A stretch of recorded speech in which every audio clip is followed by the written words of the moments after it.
Hello students, welcome to Magnet Brains. कैसे हैं आप सभी लोग? आई होप आप सब बढ़िया होंगे। आज की वीडियो स्टार्ट करने से पहले मैं आपको बता देती हूँ, मैग्नेट ब्रेन्स आपको प्रोवाइड कराता है free of cost quality education from class के टू क्लास 12। जी हाँ, सही सुना आपने, किंडरगार्टन से लेकर क्लास 12 तक की कराई जाती है आपको कंप्लीट एजुकेशन, वो भी फ्री ऑफ कॉस्ट प्रोवाइड। तो करना क्या है, आपको यूट्यूब चैनल पर जाना है एंड कर देना है मैग्नेट ब्रेन्स को सब्सक्राइब, जहाँ पर आपको सीबीएसई बोर्ड से लेकर अदर स्टेट बोर्ड जैसे कि UP board, MP board, Bihar board जैसे कोर्सेज भी अवेलेबल हैं। यहाँ तक कि आपको प्रैक्टिस क्वेश्चंस भी यहाँ पर सॉल्व कराए जाते हैं। E books and e notes की जो लिंक है आपको डिस्क्रिप्शन बॉक्स में मिल जाएगी। तो करते हैं आज की वीडियो स्टार्ट। मेरा नाम है हशमित कौर एंड मैं हूँ आपकी मैथ्स फैकल्टी। तो आज हम क्या पढ़ने वाले हैं? आज हम पढ़ेंगे चैप्टर 4, जिसका नाम क्या है, डाटा हैंडलिंग एंड प्रेजेंटेशन, उसका फिगर इट आउट, जो कि आपके पेज नंबर 93 टू 95 में दे के रखा हुआ है। फिगर इट आउट के कुछ क्वेश्चंस हम इस वीडियो में सॉल्व करेंगे एंड बचे हुए क्वेश्चंस हम नेक्स्ट वीडियो में सॉल्व करने वाले हैं। लेकिन इससे प्रीवियस वीडियो में हमने क्या देखा था कि हम बार ग्राफ को ड्रॉ कैसे करते हैं, ठीक है। एंड फिगर इट आउट के इन क्वेश्चंस में हम क्या देखेंगे, हम बार ग्राफ को ग्राफ पेपर में कैसे ड्रॉ करेंगे, ठीक है। आगे समझ में? तो आपने प्रीवियस वीडियो नहीं देखी है, सबसे पहले जाके आपको वही वीडियो देखनी है। वो वीडियो समझ में आए तो उस वीडियो को लाइक, कमेंट एंड शेयर करना है एंड देन फिर आना है फिगर इट आउट पर, ठीक है। चलिए, तो सबसे पहला क्वेश्चन क्या है, Samantha visited a tea garden and collected data of the insects and critters she saw there. मतलब समांथा कहाँ गई? टी गार्डन गई, जहाँ पर उसने डाटा कलेक्ट किया, किसका? इंसेक्ट्स का एंड क्लिटर्स का, जो कि उसने वहाँ पर देखे, ठीक है। Here is a data she collected, यहाँ पे हमें डाटा दे के रखा हुआ है जो कि उसने कलेक्ट किया।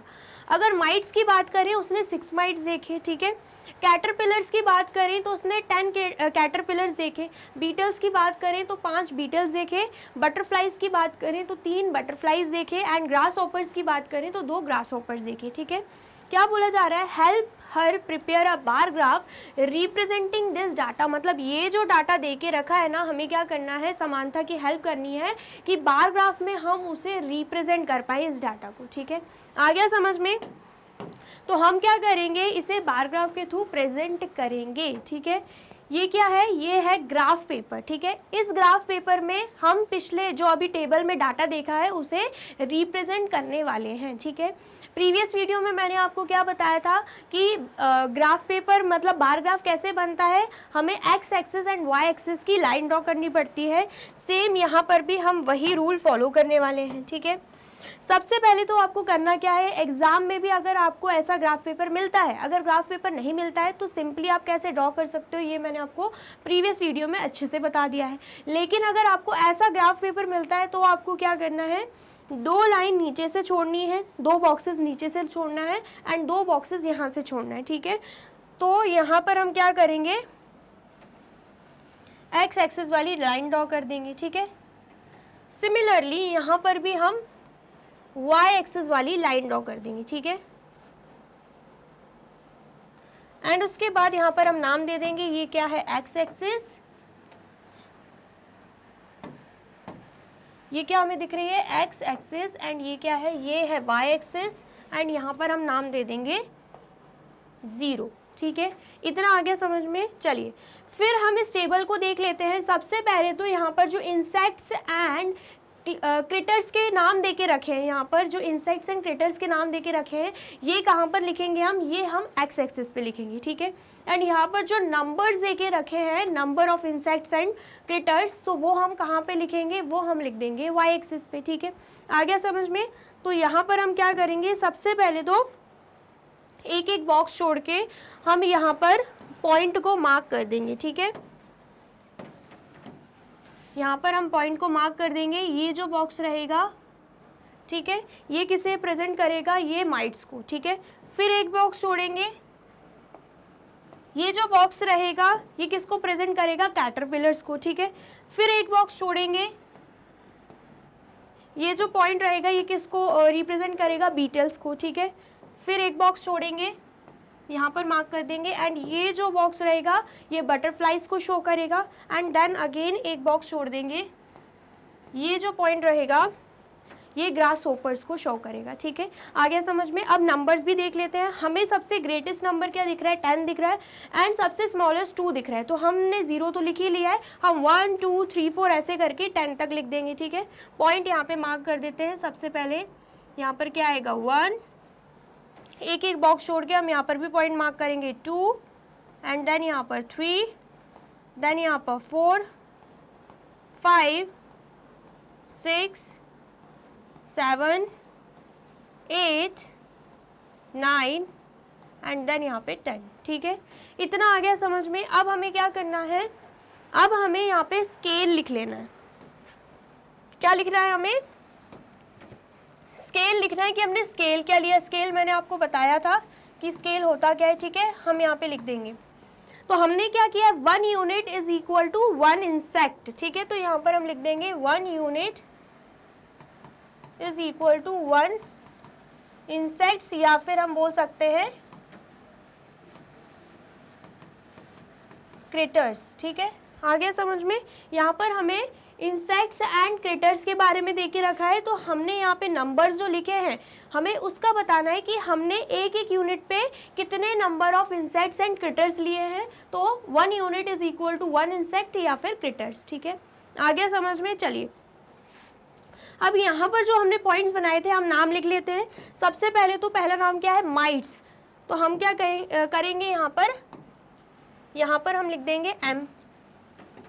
यहाँ पर हम क्या लिख रहे हैं, यहाँ पर हम m लिख रहे हैं। m क्यों लिख रहे हैं, हमने शॉर्ट फॉर्म में लिख दिया क्योंकि यहाँ पर जो पॉइंटर है वो मोटा है, तो यहाँ पर पूरा नाम नहीं आएगा। लेकिन एग्जाम में आपको यहाँ पे पूरा नाम लिखना है, क्योंकि आप पेंसिल से ड्रॉ करेंगे, पेंसिल अच्छे से शार्पन होनी चाहिए, एंड यहाँ पर आपको पूरा नाम लिखना है माइट्स का, ठीक है। फिर एक बॉक्स छोड़ के नेक्स्ट नाम क्या है, कैटरपिलर। तो यहाँ पर मैंने C लिख दिया, ठीक है। देन उसके बाद एक बॉक्स छोड़कर नेक्स्ट नाम क्या है, बीटल्स का। तो मैं यहाँ पर B लिख रही हूँ, ठीक है। एंड देन उसके बाद नेक्स्ट नाम है बटरफ्लाइज का। तो मैं यहाँ पे B एंड साथ में U भी लगा रही हूँ ताकि डिफरेंस समझ में आए बीटल्स एंड बटरफ्लाइज में, ठीक है। नेक्स्ट नाम क्या है, नेक्स्ट है ग्रास होपर्स। तो मैं यहाँ पे G लिख रही हूँ, ठीक है। आ गया समझ में। तो ये हमने क्या किया है, यहाँ पर मैंने name of insects and critters लिखा है। एंड यहाँ पर मैंने क्या किया है, यहाँ पर number of insects and critters लिखा है, ठीक है। आ गया समझ में। अब हमें क्या करना है, अब हमें पॉइंट्स को प्लॉट करना है। जैसे कि माइट्स के लिए हमें देके रखा है कि उसने 6 माइट्स देखे, तो यहाँ पर नंबरिंग में अगर हम देखें 6 कहाँ पे आ रहा है, यहाँ पे आ रहा है, तो हम क्या कर देंगे, यहाँ पर डॉट प्लॉट कर देंगे, ठीक है। यहाँ पर एंड यहाँ पर, ठीक है। आ गया समझ में। ताकि हम यहाँ पर क्या बना सके, बार्स बना सके, जिसे हम रेक्टेंगल्स भी बोलते हैं, ठीक है। नेक्स्ट हम देख लेते हैं। नेक्स्ट देख रहे हैं कैटरपिलर के लिए 10 दे के रखा है, तो कैटरपिलर यहाँ पे है, 10 यहाँ पे है, मतलब हमें कहाँ पे पॉइंट्स प्लॉट करने हैं, यहाँ पर, ठीक है। देन उसके बाद बीटल्स के लिए 5 दे के रखा है, तो बीटल्स यहाँ पे है, तो 5 कहाँ पे दिख रहा है हमें, 5 हमें यहाँ पर दिख रहा है, ठीक है। तो हमने यहाँ पर डॉट्स प्लॉट कर दिए, ठीक है। नेक्स्ट हम देख लेते हैं बटरफ्लाइज। तो बटरफ्लाइज के लिए 3 दे के रखा है, तो बटरफ्लाइज यहाँ पे है, एंड 3 कहाँ पे दिख रहा है हमें, यहाँ पे, तो यहाँ पर हम डॉट्स प्लॉट कर देंगे, ठीक है। नेक्स्ट हम देख लेते हैं ग्रास होपर्स। ग्रास होपर के लिए 2 दे के रखा है, तो यहाँ पर 2 हमें यहाँ पे दिख रहा है, तो हमने यहाँ पर डॉट्स प्लॉट कर दिए, ठीक है। अब हमें क्या करना है, अब हमें बार्स ड्रॉ कर देने हैं, कहाँ तक, जहाँ तक हमने डॉट्स को प्लॉट किया है, ठीक है। आ गया समझ में। तो यहाँ पर अगर हम बात करें माइट्स के लिए, हमने यहाँ तक डॉट्स को प्लॉट किया था, तो हमने यहाँ पर बार बना दिया, ठीक है। फिर उसके बाद कैटरपिलर्स के लिए यहाँ तक डॉट्स प्लॉट किए थे, तो यहाँ पर बार बना दिया। फिर उसके बाद बीटल्स के लिए यहाँ तक डॉट प्लॉट किया था, तो यहाँ पर बार बना दिया। बटरफ्लाइज के लिए यहाँ तक डॉट प्लॉट किया था, तो यहाँ पर बार बना दिया। एंड देन उसके बाद ग्रास होपर्स के लिए यहाँ तक डॉट प्लॉट किया था तो यहाँ पर बार बना दिया है, ठीक है। आ गया समझ में? इसका मतलब क्या है, जो हमें इंफॉर्मेशन या डाटा दे के रखा हुआ था टेबल फॉर्म में, हमने उसे ग्राफ पेपर पर रिप्रेजेंट कर दिया है, ठीक है। आ गया समझ में? बस ऐसे ही हमें क्या करना है, किसी भी इंफॉर्मेशन को ग्राफ पेपर पर हम रिप्रेजेंट कर सकते हैं, ठीक है। आ गया समझ में? आया है तो आप जल्दी से इसे नोट डाउन कर लीजिए। कर लिया आपने नोट डाउन? और वीडियो अच्छी लग रही है तो फटाफट से वीडियो को लाइक, कमेंट एंड शेयर भी कर दीजिए, ठीक है। चलिए अब नेक्स्ट देखते हैं। क्वेश्चन फर्स्ट हमारा कंप्लीट हो चुका है, अब हम क्वेश्चन सेकंड देख लेंगे। क्वेश्चन सेकंड क्या है, Pooja collected data on the number of tickets sold at the Bhopal railway station for a few different cities of Madhya Pradesh over a 2 hour period. क्या बोला जा रहा है कि पूजा ने क्या किया, डाटा को कलेक्ट किया। किस डाटा को कलेक्ट किया कि कितने नंबर ऑफ टिकट्स सोल्ड हो रही हैं भोपाल रेलवे स्टेशन में, वो भी अलग अलग सिटीज़ के लिए जो कि मध्य प्रदेश में है, ठीक है। ओवर 2 आवर्स पीरियड, मतलब 2 घंटे में कितनी number of tickets Bhopal railway station में सोल्ड हो रही हैं, उसने उस चीज़ का डाटा निकाल लिया, ठीक है, अलग अलग सिटी के लिए। तो अगर हम सिटी देखें तो कितनी नंबर ऑफ टिकट सोल्ड हो रही है, विदिशा के लिए 24, जबलपुर के लिए 20, सियोनी के लिए 16, इंदौर के लिए 28 एंड सागर के लिए 60, ठीक है। इतना आ गया समझ में? ये हमें इंफॉर्मेशन दे के रखी हुई है, जो कि किसने कलेक्ट करी है, पूजा ने कलेक्ट करी है, ठीक है। She used this data and prepared a bar graph. बोला जा रहा है कि उसने इस डाटा का यूज़ किया एंड बार ग्राफ प्रिपेयर किया। On the board to discuss the data with her students, ठीक है। उसने बोर्ड पर डाटा को प्रेजेंट किया, मतलब बार ग्राफ ड्रॉ किया, ताकि वो इस डाटा को अपने स्टूडेंट्स के साथ डिस्कस कर पाए, ठीक है। But someone erase a portion of the graph, लेकिन किसी ने मतलब ये जो बार ग्राफ उसने बनाया था उसका कुछ पोर्शन रब कर दिया, ठीक है। आया समझ में? तो उसने ऐसे ड्रॉ किया था, लेकिन कुछ पोर्शन किसने रब कर दिया, किसी ने जाकर रब कर दिया, ठीक है। इतना आ गया समझ में? तो यहाँ पर हम देख पा रहे हैं कि यहाँ पर हमें अलग अलग सिटीज़ का नाम दे के रखा है, विदिशा, जबलपुर, सियोनी, इंदौर एंड सागर, ठीक है। एंड साथ ही में बार्स भी ड्रॉ हुए हैं, लेकिन यहाँ पर आप देख सकते हो सागर का जो ग्राफ है, सॉरी बार्स है, वो ड्रॉ नहीं हुआ है, मतलब सागर के लिए जो बार बनना था वो नहीं दिख रहा है हमें। देन उसके बाद नंबर ऑफ टिकट्स यहाँ पे हैं, लेकिन यहाँ पे नंबर्स नहीं दिख रहे हैं, ठीक है। मतलब ग्राफ जो बना हुआ था उसको रब कर दिया, इसलिए इनकम्प्लीट इन्फॉर्मेशन अब यहाँ पे हो गई है, ठीक है, जो कि हमें यहाँ पे दिख रही है। तो हमसे क्या बोला जा रहा है कि हमें क्या करना है, ये जो स्टेटमेंट्स दे के रखे हैं, जो भी हमसे पूछा जा रहा है उसके अकॉर्डिंग हमें इस बार ग्राफ को पूरा करना है, कंप्लीट करना है, ठीक है। आ गया समझ में? चलिए सबसे पहले देख लेते हैं क्या बोला जा रहा है। Right the number of tickets sold for Vidisha above the bar. बोला जा रहा है कि विदिशा के लिए कितनी नंबर ऑफ टिकट्स सोल्ड हुई हैं वो हमें बार के ऊपर लिखना है। बार आपको अच्छे से पता है क्या होता है, ये जो रेक्टेंगल्स बने रहते हैं ना, उसे ही हम क्या बोलते हैं, बार बोलते हैं, मैंने आपको पहले ही बताया था, ठीक है। देन हमसे बोला जा रहा है कि कितनी नंबर ऑफ टिकट्स विदिशा के लिए सोल्ड हुई हैं वो हमें बार के ऊपर लिखना है। तो अगर हम ध्यान से देखें, विदिशा कहाँ है, यहाँ पर है, एंड हमने यहाँ पे टेबल में क्या देखा था, विदिशा के लिए 24 टिकट सोल्ड हुई हैं, तो हम यहाँ पे क्या लिख देंगे, हम यहाँ पे लिख देंगे 24, ठीक है। आ गया समझ में? चलिए अब नेक्स्ट देखते हैं। नेक्स्ट हमसे बोला जा रहा है right the number of tickets sold for Jabalpur above the bar. हमें क्या करना है, हमें अब जबलपुर के लिए कितनी नंबर ऑफ टिकट सोल्ड हुई है वो हमें बार के ऊपर लिखना है, मतलब यहाँ पे लिखना है। तो कितनी टिकट सोल्ड हुई है ज़रा आप मुझे बताइए। तो क्या आया आपका आंसर? यहाँ पर हम इंफॉर्मेशन जो दे के रखी हुई थी हम उस पर देख लेते हैं। इंफॉर्मेशन के अकॉर्डिंग यहाँ पर हमें क्या दिख रहा है, जबलपुर के लिए नंबर ऑफ टिकट जो सोल्ड हुई हैं वो कितनी है, 20 है, ठीक है। तो यहाँ पर हम क्या करेंगे, यहाँ पर हम लिख देंगे 20, ठीक है। इतना आ गया समझ में? चलिए अब नेक्स्ट क्वेश्चन देखते हैं। नेक्स्ट क्वेश्चन क्या है, नेक्स्ट क्वेश्चन है the bar for Vidisha is 6 unit length and the bar for Jabalpur is 5 unit length. What is the scale for this graph. बोला जा रहा है कि यहाँ पर अगर हम ध्यान से देखें तो हमें क्या दिख रहा है, जो विदिशा के लिए है वो कितनी यूनिट्स यूज़ हो रही हैं, 1 2 3 4 5 6 6 यूनिट्स यहाँ पे यूज़ हो रही है। विदिशा के लिए कितनी यूनिट्स यूज़ हो रही हैं? 6 यूनिट्स, ठीक है। एंड अगर हम जबलपुर की बात करें तो कितनी यूनिट्स यूज़ हो रही हैं? 1 2 3 4 5, कितनी यूनिट्स यूज़ हो रही हैं? 5। तो हमसे पूछा जा रहा है कि यहाँ पर स्केल क्या होगा। स्केल मैंने आपको बताया था, एक यूनिट में हम कितना डिफरेंस ले रहे होते हैं उसे हम क्या बोलते हैं? स्केल बोलते हैं। तो हमें पता है विदिशा के लिए 24 टिकट्स सोल्ड हुई हैं एंड वो 6 यूनिट्स पे आया हुआ है। 6 यूनिट्स मैंने आपको काउंट करके बताया। तो जब हम 24 डिवाइडेड बाई 6 करेंगे तो आंसर क्या आएगा यहाँ पे? 6 1 ज़ा 6 एंड 6 4 ज़ा 24, ठीक है। ऐसे ही अगर हम यहाँ पर 20 डिवाइडेड बाई 5 करते हैं तो भी आंसर क्या आएगा यहाँ पे? 5 1 ज़ा 5 5 4 ज़ा 20, ठीक है। इसका मतलब क्या है? स्केल हम क्या ले रहे हैं? 1 unit is equal to 4 tickets. मतलब अगर हम यहाँ पे स्केल की बात करें तो जो 1 यूनिट है वो 4 टिकट्स को प्रेजेंट कर रहा है। तो यहाँ पर 4 होगा, यहाँ पर 8 हो जाएगा, यहाँ पर 12 हो जाएगा, यहाँ पर 16, यहाँ पर 20 एंड देन जाके यहाँ पर 24 हो जाएगा। सिमिलरली यहाँ पर भी सेम ऐसे ही है, 4, ठीक है, 8, देन उसके बाद 12 16 20, इसलिए यहाँ पर 20 लिखा हुआ है। मतलब स्केल क्या आ गया यहाँ पे? अगर हम स्केल की बात करते हैं तो स्केल क्या है यहाँ पे? Scale 1 unit is equal to 4 tickets, ठीक है।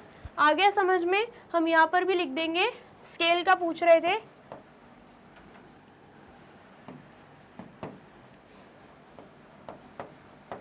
One unit is equal to 4 tickets, ठीक है। आ गया समझ में? चलिए अब नेक्स्ट देखते हैं। नेक्स्ट क्वेश्चन क्या है? Draw the correct bar for Sagar. हमने यहाँ पे क्या देखा था कि सागर सिटी के लिए कोई भी बार यहाँ पर ड्रॉ नहीं हुआ है, हमें ड्रॉ करना है, ठीक है। तो हम यहाँ पे ड्रॉ कर देंगे। सबसे पहले अगर हम यहाँ पे देखें तो सागर के लिए क्या देके रखा था? सागर के लिए देके रखा है कि 16 नंबर ऑफ टिकट्स सोल्ड हुई हैं, ठीक है।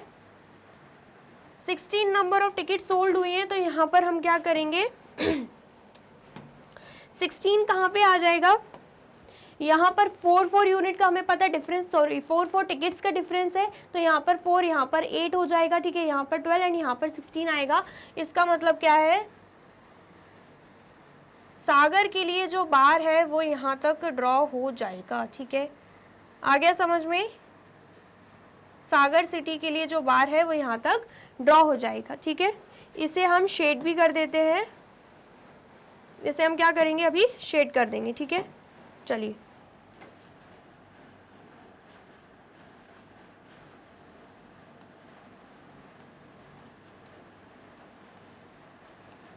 ये क्या किया हमने? शेड भी कर दिया, ठीक है। इतना आ गया समझ में? चलिए अब नेक्स्ट देखते हैं। नेक्स्ट क्या देके रखा है? Add the scale of the bar graph by placing the correct numbers on the vertical axis। बोला जा रहा है जो यहाँ पे हमने स्केल लिया था ना, उसे हमें क्या करना है? ऐड करना है, वो भी कहाँ पे? वर्टिकल एक्सिस पे, ठीक है। आ गया समझ में? चलिए तो यहाँ पर अगर हम बात करते हैं, ये क्या है? ये हमारी वर्टिकल एक्सिस है, ठीक है। तो सबसे पहले हम क्या करेंगे? यहाँ पर लाइन ड्रॉ कर देंगे, ठीक है। सबसे पहले हम क्या कर रहे हैं? यहाँ पर लाइन ड्रॉ कर रहे हैं, ठीक है। अब हमें क्या करना है? अब हमने जो यहाँ पे स्केल लिया था उसे हमें वर्टिकल एक्सिस पे शो करना है, ठीक है। तो यहाँ पर हम शो कर देंगे। यहाँ पर तो 0 आएगा एंड यहाँ पर 4, यहाँ पर आ जाएगा 8, यहाँ पर आ जाएगा 12, यहाँ पर 16, यहाँ पर 20 एंड यहाँ पर क्या आ जाएगा? यहाँ पर 24 आ जाएगा, ठीक है। इतना आ गया समझ में? चलिए अब नेक्स्ट देखते हैं। नेक्स्ट हमें क्या देके रखा है? Are the bars for Seoni and Indore correct in this graph? If not draw the correct bar.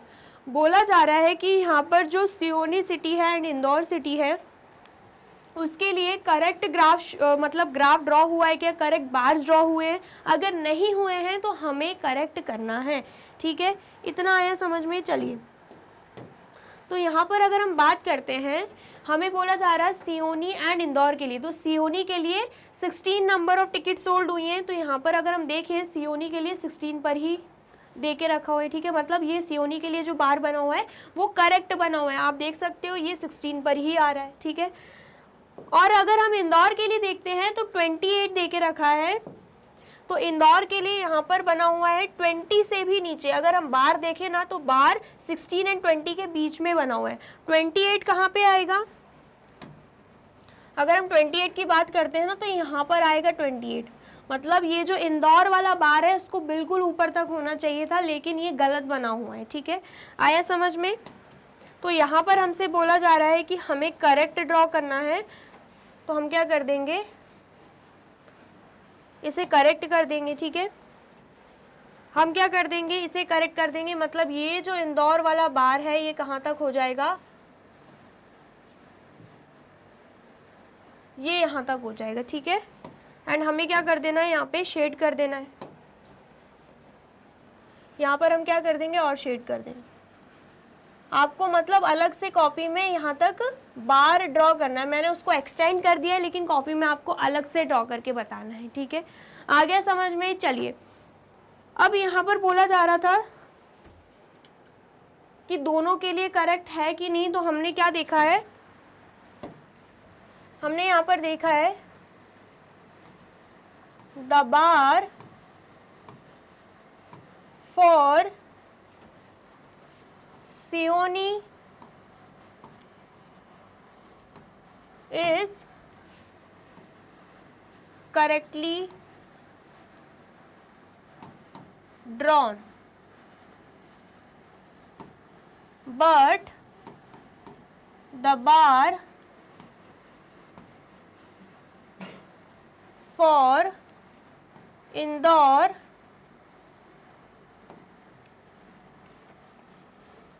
is not correctly drawn, ठीक है।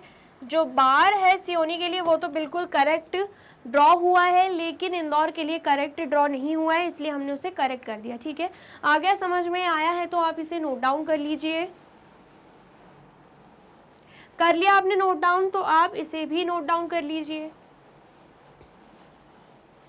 कर लिया आपने नोट डाउन, और वीडियो अच्छी लग रही है तो फटाफट से वीडियो को लाइक, कमेंट एंड शेयर भी कर दीजिए, ठीक है। चलिए अब नेक्स्ट देखते हैं।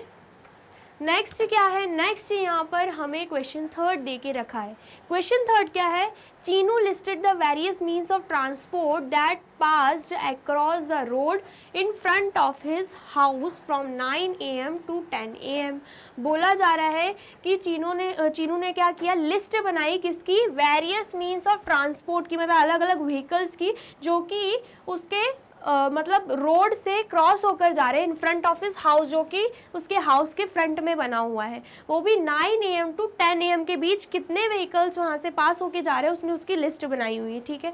आप देख सकते हो बाइक, कार, बाइक, बस, बाइक, ऑटो रिक्शा, मतलब ऐसे करके उसने सभी के क्या किए हैं, नाम लिख दिए हैं जो व्हीकल्स इस 1 घंटे में पास होकर जा रहे हैं, ठीक है। इतना आ गया समझ में? तो क्या बोला जा रहा है यहाँ पर, हमें बोला जा रहा है कि prepare a frequency distribution table for the data.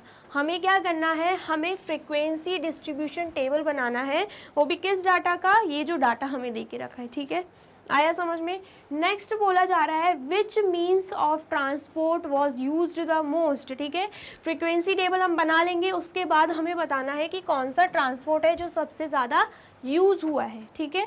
फिर उसके बाद बोला जा रहा है if you were there to collect this data how could you do it. अगर आप वहाँ पे होते इस डाटा को कलेक्ट करने के लिए तो आप कैसे कलेक्ट करते, राइट द स्टेप्स और प्रोसेस। तो हमें इसके लिए क्या करना है, स्टेप्स एंड प्रोसेस लिखनी है, ठीक है। इतना आया समझ में? चलिए, तो सबसे पहले हम क्या करेंगे, फ्रीक्वेंसी डिस्ट्रीब्यूशन टेबल बना देंगे, ठीक है। तो हमें जो फ्रीक्वेंसी डिस्ट्रीब्यूशन टेबल बनानी है वो इस डाटा को देखकर बनानी है, ठीक है। तो यहाँ पर हम सबसे पहले क्या करेंगे, यहाँ पर हम लिख देंगे वेरियस मीन्स ऑफ ट्रांसपोर्ट, ठीक है। वेरियस मीन्स ऑफ ट्रांसपोर्ट, उनके जो नाम है हम यहाँ पर लिख देंगे, ठीक है। देन उसके बाद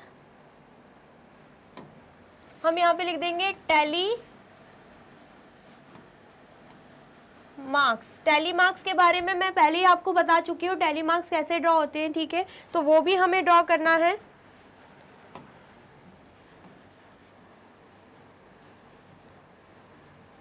एंड देन उसके बाद हम यहाँ पे लिख देंगे फ्रीक्वेंसी। फ्रीक्वेंसी क्या होती है, जो नंबर्स फॉर्म में रहते हैं उसे हम क्या बोलते हैं, फ्रीक्वेंसी बोलते हैं, ठीक है। तो यहाँ पर हमने क्या लिख दिया, फ्रीक्वेंसी लिख दिया, ठीक है।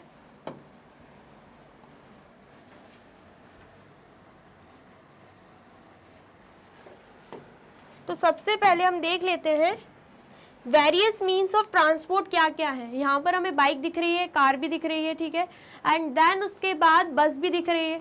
तो यहाँ पर हम लिख देंगे सबसे पहले तो बाइक, एंड देन उसके बाद कार, एंड देन उसके बाद बस, एंड फिर उसके बाद हमें यहाँ पे auto rickshaw and bullock cart भी दिख रही है, ठीक है। तो यहाँ पर हम लिख देंगे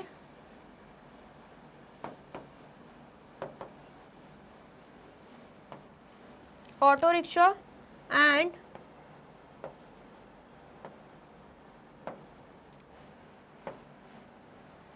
बुलक कार्ट, ठीक है। एंड देन फिर उसके बाद हमें बाइसाइकिल भी दिख रही है एंड स्कूटर भी दिख रही है, ठीक है। तो यहाँ पर हम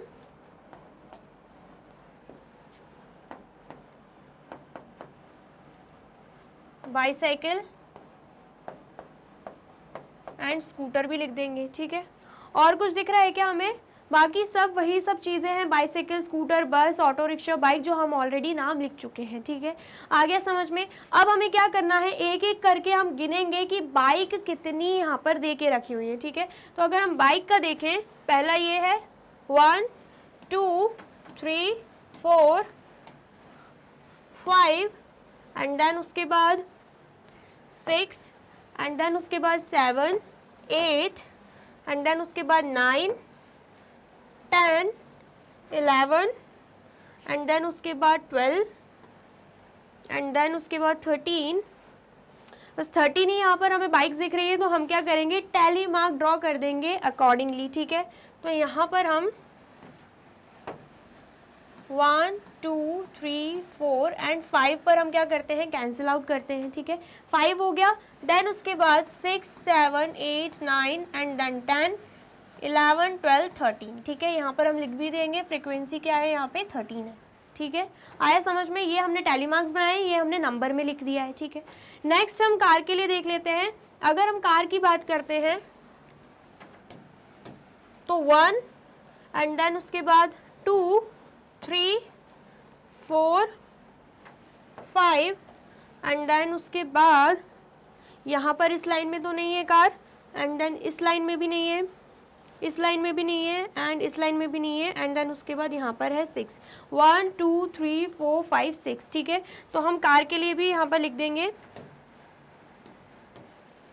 सबसे पहले तो टैली मार्क्स ड्रॉ करेंगे 1 2 3 4 5, एंड देन यहाँ पर 6, एंड फ्रीक्वेंसी भी यहाँ पर हम लिख देंगे 6, ठीक है। आ गया समझ में। उसके बाद हम बस के लिए देख लेते हैं 1, एंड देन उसके बाद यहाँ पर भी नहीं है, यहाँ पर भी नहीं है, यहाँ पर भी नहीं है, 2, एंड देन उसके बाद 3, एंड देन उसके बाद 4, एंड देन उसके बाद नहीं दिख रही, मतलब बस जो है हमें 4 ही दे के रखी हुई है, तो यहाँ पर हम लिख देंगे, सबसे पहले तो टैली मार्क ड्रॉ करेंगे 1 2 3 4, एंड यहाँ पर हम लिख देंगे 4, ठीक है। आ गया समझ में। नेक्स्ट हम देख लेते हैं ऑटो रिक्शा। तो ऑटो रिक्शा की बात करें तो यहाँ पर 1, यहाँ पर 2, एंड देन यहाँ पर 3, एंड देन यहाँ पर 4, एंड देन यहाँ पर 5 6, एंड देन यहाँ पर 7, एंड देन यहाँ पर 8 ऑटो रिक्शाज दे के रखी हैं, ठीक है। तो यहाँ पर हम टैली मार्क ड्रॉ करेंगे 1 2 3 4 5 6 7 8, ठीक है, एंड यहाँ पर हम लिख भी देंगे 8। देन उसके बाद हम बुलक कार्ट देख लेते हैं। बुलक कार्ट के लिए यहाँ पे 1, ठीक है, एंड देन उसके बाद यहाँ पर भी नहीं है, यहाँ पर भी नहीं है, यहाँ पर भी नहीं है, एंड देन यहाँ पर भी नहीं दिख रही, एंड यहाँ पर सेकंड नंबर पे, ठीक है। तो मतलब 2 हमें दिख रही हैं, तो यहाँ पर हम 1 2 एंड यहाँ पर भी लिख देंगे हम 2, ठीक है। अब हम बाईसाइकिल देख लेते हैं। बाईसाइकिल की बात करें तो यहाँ पर हमें 1 2 एंड देन उसके बाद 3 एंड देन उसके बाद 4 5 एंड देन उसके बाद 6 एंड देन उसके बाद 7 एंड देन उसके बाद 8 हमें बाईसाइकिल्स यहाँ पे दिख रही हैं, तो यहाँ पर हम 8 ड्रॉ कर देंगे। 1 2 3 4 5 6 7 8, ठीक है। एंड यहाँ पर हम लिख देंगे 8। इतना आया समझ में। अब नेक्स्ट हम स्कूटर के लिए देख लेते हैं। स्कूटर की बात करें तो यहाँ पर हमें 1 एंड देन उसके बाद 2 एंड देन उसके बाद 3 4 एंड देन उसके बाद 5 6 एंड देन उसके बाद 7 8 एंड 9 हमें क्या दिख रही हैं? स्कूटर्स दिख रही हैं, ठीक है। तो यहाँ पर हम लिख देंगे 1 2 3 4 5 6 7 8 9, ठीक है। तो यहाँ पर हम लिख देंगे 9। इतना आ गया समझ में। चलिए, तो ये हमने क्या किया, ये हमने फ्रीक्वेंसी डिस्ट्रीब्यूशन टेबल बना लिया है, ठीक है। उसमें क्या करते हैं, सबसे पहले तो वेरियस मीन्स ऑफ ट्रांसपोर्ट लिखते हैं एंड देन उसके बाद टेलीमार्क्स बनाते हैं एंड देन उसके बाद उसकी फ्रीक्वेंसी लिखते हैं, ठीक है। तो वो हमने यहाँ पर लिख दिया है, तो आप जल्दी से इसे नोट डाउन कर लीजिए। कर लिया आपने नोट डाउन? चलिए, अब नेक्स्ट क्वेश्चन हमसे क्या पूछा जा रहा था, which means of transport was use the most, मतलब कौन सा मीन्स ऑफ ट्रांसपोर्ट है जो सबसे ज़्यादा यूज हो रहा है। तो अगर हम यहाँ पर देखें तो सबसे लार्जेस्ट नंबर हमें दिख रहा है 13, जो कि किसके सामने, बाइक के सामने। इसका मतलब क्या है, बाइक सबसे ज़्यादा यूज हो रही है, तो हम यहाँ पर लिख देंगे बाइक, ठीक है। आ गया समझ में। नेक्स्ट हमें क्या दिख रहा है, if you were there to collect this data, अगर हम वहाँ पर होते इस डाटा को कलेक्ट करने के लिए, how could you do it, तो कैसे करते, ठीक है। राइट द स्टेप्स और प्रोसेस, तो हमें स्टेप्स या फिर प्रोसेस लिखनी है, ठीक है। सबका अपना अपना दिमाग चलता है, सब अपने अपने तरीके से करते, ठीक है। तो हम यहाँ पर कॉमन चीज़ें लिख लेते, list the names of various means of transport। सबसे पहले हम क्या करते हैं, स्टेप 1 क्या होता है हमारा, कि जितने भी मीन्स ऑफ ट्रांसपोर्ट हैं हम उनका नाम लिख लेते हैं, ठीक है, लिस्ट बना देते। देन उसके बाद watch the number of vehicles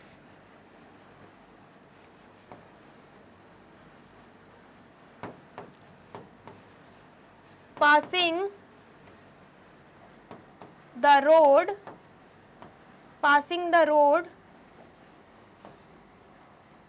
at the time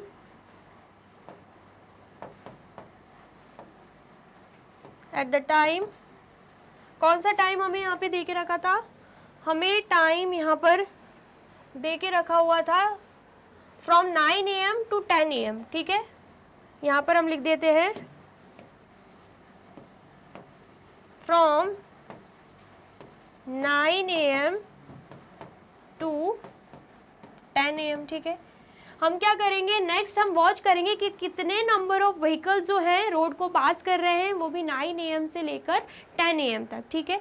ये भी हमने वॉच कर लिया एंड देन हम क्या करेंगे, accordingly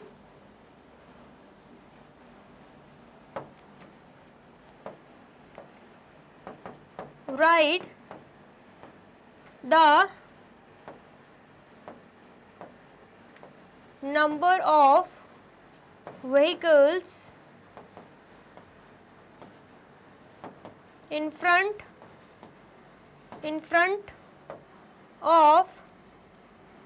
of the names of various means of transport.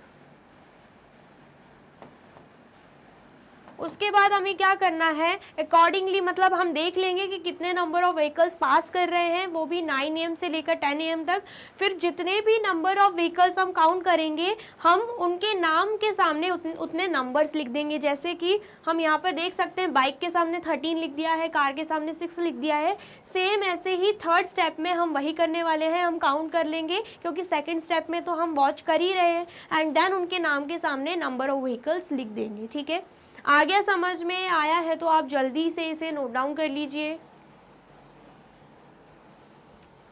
कर लिया आपने नोट डाउन? चलिए, और वीडियो अच्छी लग रही है तो फटाफट से वीडियो को लाइक, कमेंट एंड शेयर भी कर दीजिए। ठीक है, चलिए अब नेक्स्ट देखते हैं। नेक्स्ट क्या है, क्वेश्चन 4। क्वेश्चन 4 क्या है, roll a die 30 times and record the number you obtain each time. बोला जा रहा है हमें क्या करना है, डाई को 30 टाइम्स क्या करना है, रोल करना है। डाई क्या होता है, आपने देखे होगा, लूडो खेलते हो आप तो उसमें डाई रहता है, उसे हम बोलते हैं। ठीक है, तो हमें क्या करना है, 30 टाइम्स उसे रोल करना है and record the number you obtain each time. और हर टाइम जो भी नंबर आ रहा है उसे हमें क्या करना है, रिकॉर्ड करना है। ठीक है, prepare a frequency distribution table using tally marks. अब बोला जा रहा है जो भी हम रिकॉर्ड करेंगे उसके बाद हमें क्या करना है, tally marks and frequency distribution table बनानी है टैली मार्क्स का यूज़ करके। Find the number that appear. ठीक है, एंड फिर जो भी नंबर आएगा वो हमें फाइंड करना है। The minimum number of times, मतलब जो भी number minimum number of times आया है वो हमें बताना है। सेकंड क्वेश्चन है, जो मैक्सिमम नंबर ऑफ टाइम्स आया है वो भी हमें बताना है। फिर उसके बाद find the number that appeared and equal number of time. फिर हमें बताना है कि इक्वल नंबर ऑफ टाइम कोई नंबर आया है क्या, आया है तो वो भी बताना है। ठीक है, आया समझ में? तो ये एक तरीके से आपको एक्टिविटी दे के रखी हुई है जो कि घर पे आपको खुद परफॉर्म करनी है। ठीक है, लेकिन यहाँ पर एग्जाम्पल के थ्रू मैं आपको करवा देती हूँ। सबसे पहले तो हमने पहली बार डाई रोल किया। ठीक है, डाई को ऐसे घुमा के फेंका तो हमारा आया है 2। ठीक है, दूसरी बार किया तो क्या आया, 5। तीसरी बार किया तो आ गया 6। चौथी बार किया तो आ गया 2। फिर उसके बाद 1 आ गया। ठीक है, पांचवी बार करने पे, ठीक है, 6 टाइम किया तो फिर उसके बाद क्या आ गया, 4। फिर उसके बाद 7 टाइम किया तो क्या आ गया, यहाँ पे 6 आ गया। ठीक है, देन उसके बाद फिर से किया तो 2 आ गया, एंड देन उसके बाद फिर से किया तो 1 आ गया। फिर उसके बाद 4 आ गया। ठीक है, देन उसके बाद 5 आ गया, देन अगेन 1 आ गया। ठीक है, आ गया समझ में? देन उसके बाद फिर किया तो 2 आ गया, एंड देन उसके बाद 3 आ गया। फिर से किया तो 3 आ गया, एंड देन फिर से किया तो 4 आ गया, एंड देन उसके बाद 6, एंड देन उसके बाद 2। ठीक है, देन उसके बाद 1, एंड देन अगेन उसके बाद 2, फिर उसके बाद 6, फिर उसके बाद 3, एंड देन उसके बाद 5, एंड देन अगेन 3। ठीक है, एंड देन उसके बाद 6, 3, 5, फिर उसके बाद 4, 2, 2। ठीक है, तो ये हमने कितनी बार कर लिया है, ये हमने 30 टाइम्स डाई को रोल किया है। अलग अलग टाइम पे अलग अलग नंबर्स आ गए। ठीक है, आ गया समझ में? ये हमने हर टाइम जो जो नंबर आया है डाई पर, ठीक है, थ्रो किया तो नीचे जो भी नंबर आया है वो हमने यहाँ पर लिख लिया। ठीक है, हमें क्या बनाना है, सबसे पहले तो फ्रीक्वेंसी डिस्ट्रीब्यूशन टेबल बनाना है, वो भी टैली मार्क्स का यूज़ करके। ठीक है, तो यहाँ पर जैसे हमने ड्रॉ किया था ना, वैसे ही सेम हमें इस क्वेश्चन में भी करना है। ठीक है, तो हम यहाँ पर कर देंगे। सबसे पहले तो हमें क्या लिखना है, यहाँ पर हम लिख देंगे नंबर्स appearing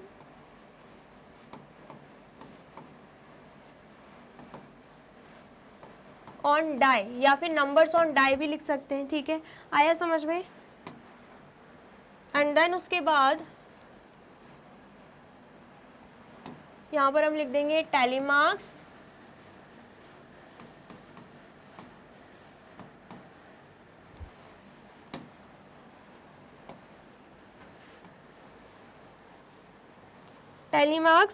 एंड देन उसके बाद यहाँ पर आ जाएगा फ्रीक्वेंसी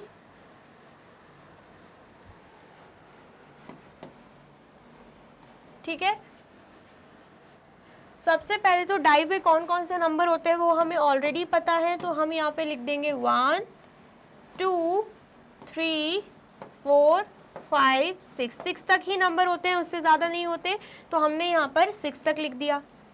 उसके बाद अगर हम देखें 1 कितने टाइम्स अपीयर हो रहा है तो हम काउंट कर लेते हैं 1 2 3, ठीक है, एंड देन उसके बाद 4, सिर्फ 4 टाइम्स ही हमें 1 दिख रहा है, तो हम टैली मार्क्स में यहाँ पे ड्रॉ कर देंगे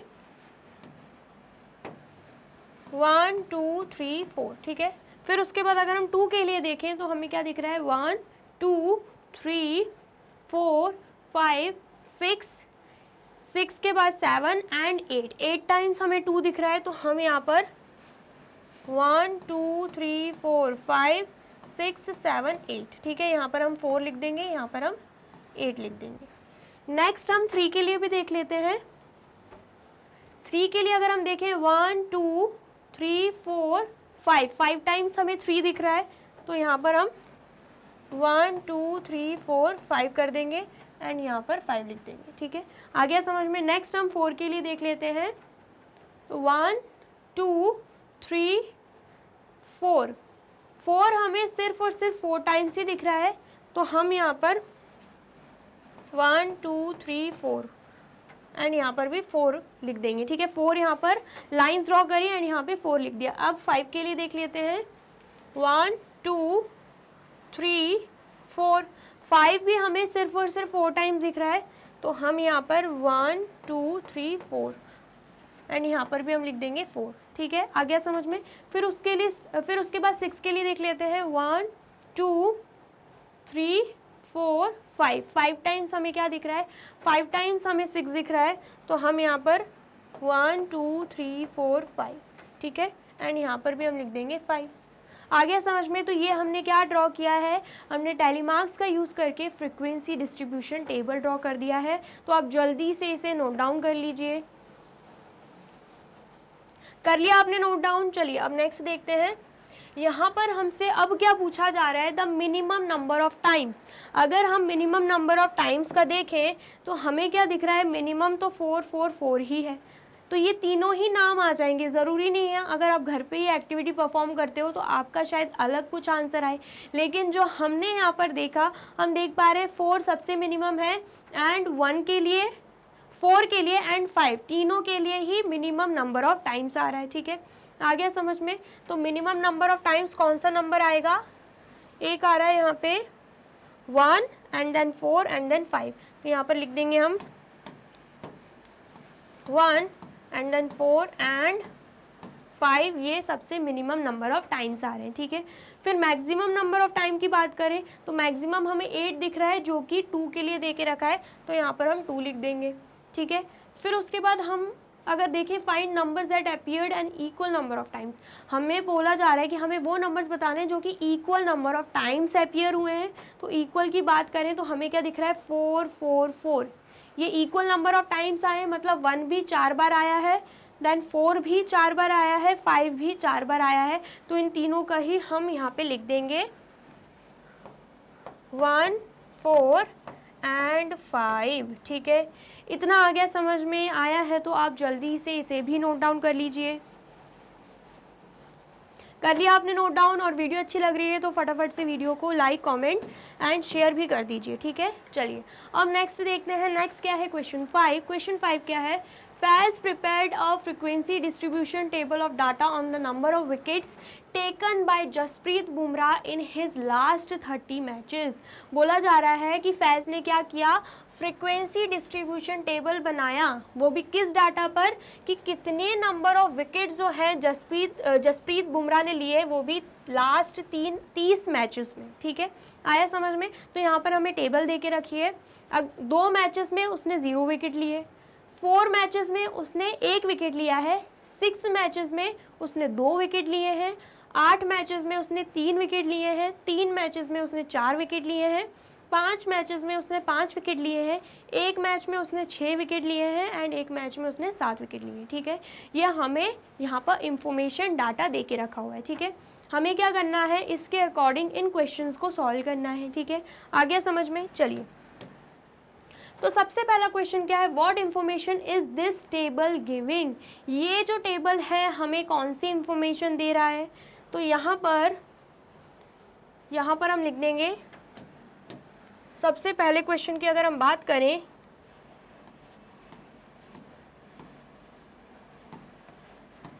this table shows the number of wicket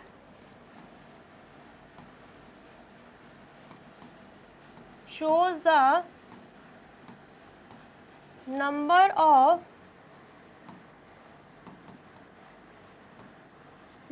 of wickets taken by Jasprit Bumrah in his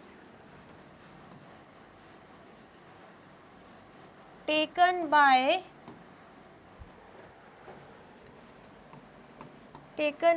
Jasprit Bumrah in his last 30 matches. ठीक है, आ गया समझ में। ये जो इंफॉर्मेशन, ये जो आंसर है आपको क्वेश्चन में ही दे के रखा है, the number of tickets taken by Jasprit Bumrah in his last 30 matches. ठीक है, तो आप इसके अकॉर्डिंगली भी आंसर दे सकते हो। नेक्स्ट क्वेश्चन क्या है, what may be the title of इस टेबल, मतलब ये जो टेबल हमें दे के रखा है इसका टाइटल क्या हो सकता है। टाइटल भी सेम यही होगा कि number of wickets taken by Jasprit Bumrah. ठीक है, तो यहाँ पर हम लिख देंगे टाइटल क्या होगा, या wickets taken bye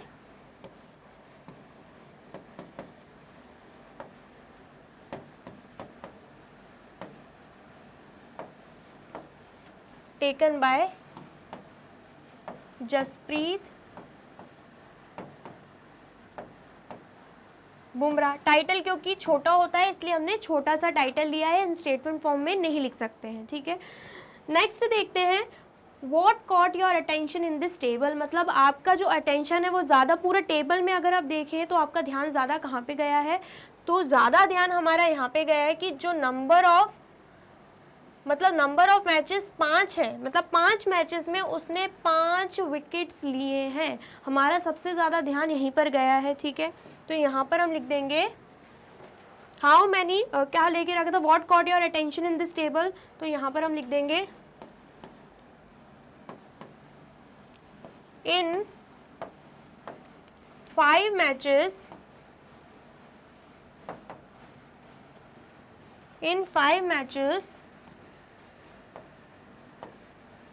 he took 5 wickets. ठीक है, 5 मैचेस में उसने 5 विकेट्स लिए हैं। ठीक है, इतना आ गया, समझ में आया है तो जल्दी से नोट डाउन कर लीजिए।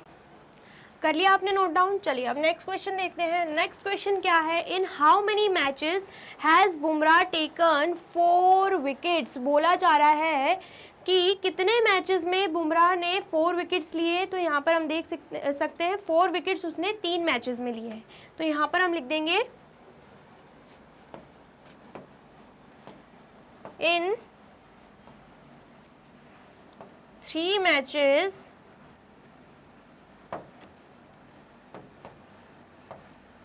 Bumrah has taken 4 wickets. ठीक है,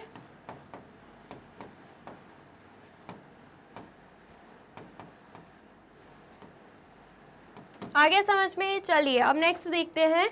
नेक्स्ट क्वेश्चन क्या है, नेक्स्ट क्वेश्चन है, Mayank says if we want to know the total number of wickets he has taken in his last matches we have to add the number 0 1 2 3 up to 7। Can Mayank get the total number of wickets taken in this way, why. बोला जा रहा है कि मयंक बोल रहे हैं अगर हमें ये जानना है कि बुमराह ने लास्ट के 30 मैचेस में कितने नंबर ऑफ विकेट्स लिए हैं टोटल में। ठीक है, तो हमें क्या करना होगा, 0 + 1 + 2 + 3 + 4 + 5 + 6 + 7, मतलब इन सभी नंबर्स को प्लस कर देना होगा। मयंक का ये कहना है। तो हमसे पूछा जा रहा है can Mayank get the total number of wickets taken in this वे, क्या अगर मयंक इस रूल को फॉलो करता है तो क्या उसको टोटल नंबर ऑफ विकेट्स मिल जाएंगे क्या। तो हमसे पूछा जा रहा है वाई, जो भी हमारा आंसर होगा उसका रीज़न भी बताना है। पहली बात तो जो मयंक मेथड बता रहे हैं उस मेथड से हम नंबर ऑफ विकेट्स नहीं निकाल सकते जो बुमराह ने लास्ट के 30 मैचेस में लिए हैं। ऐसा क्यों? क्योंकि यहाँ पर मैचेस, नंबर ऑफ मैचेस भी दे के रखे हैं। अगर नंबर ऑफ विकेट्स दे के रखी हैं तो नंबर ऑफ मैचेस भी दे के रखे हैं, हम डायरेक्टली ऐड नहीं कर सकते। जैसे कि 2 मैचेस में उसने 0 विकेट लिए, तो 4 मैचेस में उसने एक एक विकेट लिए, मतलब 4 मैचेस है तो एक मैच में एक, दूसरे मैच में एक, तीसरे मैच में एक एंड चौथे मैच में एक, मतलब टोटल उसने 4 मैचेस में तो 4 विकेट्स लिए हैं, एक विकेट नहीं लिया। ऐसे ही 6 मैचेस में उसने 2 विकेट लिए हैं, ठीक है। तो इसका मतलब क्या है, अगर 6 मैचेस में उसने 2 विकेट लिए हैं मतलब इन टोटल उसने 12 विकेट्स लिए हैं 6 मैचेस में, ठीक है। एक मैच में 2 विकेट हो गई उसकी, दूसरे मैच में 2 विकेट, तीसरे मैच में 2 विकेट, चौथे मैच में 2 विकेट, 5वें मैच में 2 विकेट, छठे मैच में 2 विकेट, तो टोटल करोगे आपका 12 आएगा, ठीक है। तो ऐसे हमें निकालना है, इनटू कर करके निकालना है, तब जाके टोटल आएगा। समझ में आया? डायरेक्टली प्लस करेंगे तो हमें नंबर ऑफ विकेट्स नहीं पता चलेंगी। तो ये जो मैथड है मयंक का ये गलत है, ठीक है। आया समझ में? तो यहाँ पर हम लिख देंगे, क्या पूछा जा रहा था, can Mayank get the total number of wickets taken in this way? No, Mayank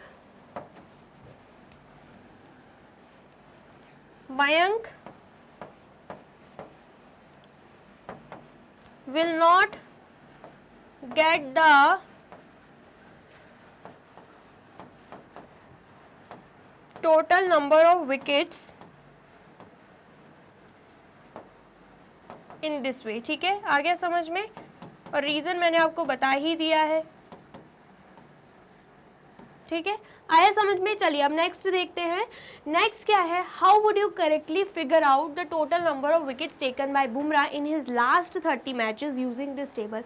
इस टेबल का यूज़ करके आप कैसे बता सकते हो कि बुमराह ने लास्ट के 30 मैचेस में कितने नंबर ऑफ विकेट्स लिए। तो मैंने जस्ट अभी आपको बताया कि हमें इनटू करना है, नंबर ऑफ मैचेस को नंबर ऑफ विकेट्स के साथ हम मल्टीप्लाई कर देंगे, ठीक है। आया समझ में? तो यहाँ पर हम लिख लेते हैं by multiplying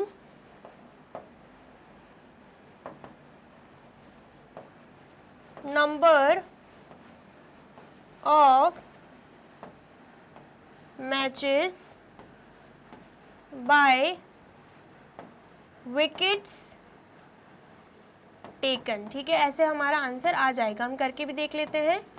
सबसे पहले तो हमें क्या दे के रखा है कि 2 मैचेस में 0 विकेट्स लिए हैं, तो हम 2 मल्टीप्लाई बाय 0 कर देंगे, फिर प्लस 4 मैचेस में 1 विकेट लिए हैं तो 4 मल्टीप्लाई बाय 1 कर देंगे, फिर प्लस 6 मैचेस में 2 विकेट लिए हैं तो 6 मल्टीप्लाई बाय 2 कर देंगे, प्लस 8 मैचेस में 3 विकेट लिए हैं तो 8 मल्टीप्लाई बाय 3 कर देंगे, प्लस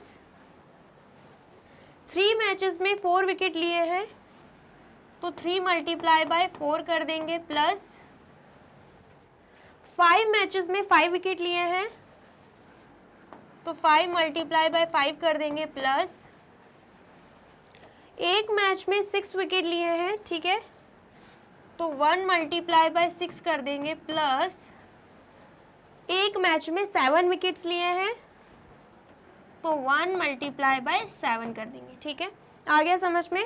अब यहाँ पर 2 मल्टीप्लाई बाय 0 0 होगा, 4 मल्टीप्लाई बाय 1 4, 6 2 ज़ा 12, प्लस 8 3 ज़ा हो जाएगा 24, प्लस 3 4 ज़ा हो जाएगा 12, प्लस 5 5 ज़ा हो जाएगा 25, प्लस 1 6 ज़ा हो जाएगा 6, प्लस 1 7 ज़ा 7। तो टोटल आंसर हमारा कितना आ रहा है? 7 प्लस 6 करेंगे आंसर क्या आएगा? 13, 13 प्लस 5 करेंगे तो आंसर क्या आएगा? 18, 18 प्लस 2 करेंगे तो 20, 20 प्लस 4 24, 24 प्लस 2 26, 26 प्लस 4 कितना हो जाएगा? 30, 30 प्लस 0 30, ठीक है। तो यहाँ पर 0 आएगा एंड 3 कैरी यहाँ पे चली जाएगी, ठीक है। 3 + 2 करेंगे कितना आएगा 5, 5 + 1 कितना आएगा 6, 6 + 2 कितना आएगा 8, 8 + 1 कितना आने वाला है 8 + 1 आ जाएगा 9। तो मतलब 30 मैचेस में बुमराह ने 90 विकेट्स लिए हैं। टोटल नंबर ऑफ विकेट्स कितनी ली हैं उसने 90 ली हैं, ठीक है। आ गया, समझ में आया है तो आप जल्दी से इसे नोट डाउन कर लीजिए। कर लिया आपने नोट डाउन? चलिए, तो यहाँ पे होती है हमारी वीडियो कंप्लीट। आई होप आपको वीडियो अच्छी लगी है एंड समझ में आई है। क्वेश्चन 1 टू क्वेश्चन 5 हमने इस वीडियो में किया है, बचे हुए क्वेश्चंस हम नेक्स्ट वीडियो में करेंगे।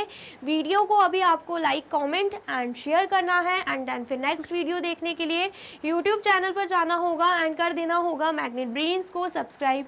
ये रही हमारी एप्लीकेशन, ये रही हमारी वेबसाइट एंड ये रहे हमारे टॉप कोर्सेज जो आपको प्रोवाइड कराते हैं free of cost quality education.